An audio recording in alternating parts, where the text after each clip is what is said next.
यह है एक पुराने किले की दीवारें जो कि एक पाकिस्तान के छोटे से शहर में बनाया गया था। इसके अंदर आप देखिएगा, मैं आपको दिखाता हूँ कि कितने कितने पुराने महल और कोठियाँ बनाई गई थी, मंदिर बनाए गए थे। ये जनाब शहर है ज़िला ओकाड़ा का दीपालपुर।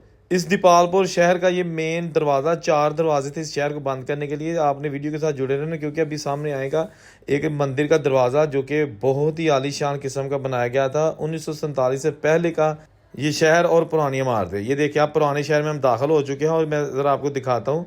आप देखकर हैरान रह जाएंगे। ये जो 1947 की निशानियाँ आज के साल में है, ये बहुत ही अमीर तरीन सिखों का शहर था और इसकी तारीख बहुत पुरानी है। ये तकरीबन सैकड़ों साल पुराना शहर है। ये इसकी आप देख सकते हैं एक पूरी कमर्शियल और रहायशी इमारत, और ये मंदिर है। मंदिर का दरवाज़ा आपको दिखाया जा रहा है।